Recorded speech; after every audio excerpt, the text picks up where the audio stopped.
Aquitaine, comme partout, on est confronté à cette injonction un peu contradictoire. C'est que développer de l'industrie, ça consomme du foncier, ça produit des externalités parfois négatives. Or, on a un enjeu de sobriété foncière, dans le cadre de la loi, avec ce qu'on appelle le zéro artificialisation nette. Envisager la question de la réindustrialisation à l'heure de la transition, peut-être ça consiste par commencer par dézoomer un peu. Il faut resituer ce processus ou cet enjeu dans un cadre plus large pour réinterroger l'objectif fondamental. L'objectif fondamental, c'est assurer le bien-être de tous dans le respect des limites planétaires. Quand on s'interroge sur les moyens d'atteindre ce double objectif, l'industrie et la réindustrialisation arrivent comme un des moyens à mettre en œuvre. Sur l'aspect respect des limites planétaires, on sait qu'on a eu un éclatement des chaînes de valeur industrielles, ce qui pose tout un ensemble de problèmes environnementaux.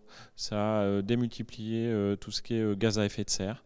Donc il faut absolument relocaliser, réindustrialiser en Europe, rapatrier des fragments de chaînes de valeur pour réduire un peu l'impact environnemental. Il y a deux contraintes fortes, enfin deux sujets majeurs quand on parle de réindustrialisation. Il y a la question du foncier. C'est-à-dire que développer un site industriel, ça peut être consommer du foncier. Donc là, une partie de la réponse, ça consiste à dire sans doute qu'il ne s'agit pas de consommer du foncier encore et encore et encore. Il y a des enjeux de reconquête des friches, par exemple, ou de réinvention un peu des sites industriels pour être un peu plus sobre. Et ensuite, quand on s'interroge au projet très concrètement, dans sa matérialité, c'est voir dans quelle mesure on peut faire œuvre de sobriété, comment on peut développer les projets les plus sobres, en fait, et qui sont les plus respectueux des limites planétaires. Et puis l'autre deuxième sujet fondamental, c'est la question du recrutement. Réindustrialiser, c'est une difficulté à recruter la main-d'œuvre dont elles ont besoin partout, milieu urbain comme milieu rural.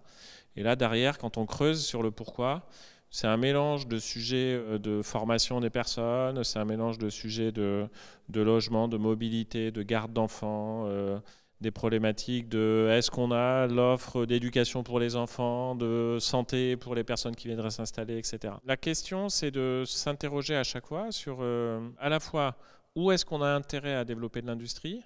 C'est des questions d'appariement en fait. Il faut trouver le bon lieu pour le bon projet industriel. Il y a un travail un peu sur mesure à faire, qu'il faut faire en bonne intelligence à l'échelle européenne, à l'échelle nationale, régionale et locale.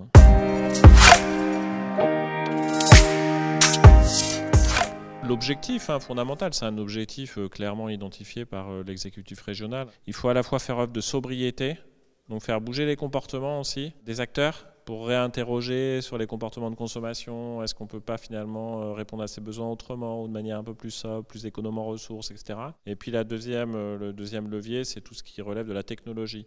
Comment on peut passer véhicule thermique au véhicule électrique, chaudière au fioul, aux pompes à chaleur, etc. C'est les deux leviers essentiels. En faisant le pari, qui n'est pas forcément gagné, il y a de l'incertitude, que si on va assez vite et assez loin, sur cet aspect à la fois technologie et sobriété, on arrivera à trouver un bon équilibre et on arrivera à ne pas aller vers une situation d'effondrement en fait, de nos sociétés. Voilà, ça relève peut-être un peu du pari, mais il me semble en tout cas que c'est le pari qu'il faut faire aujourd'hui.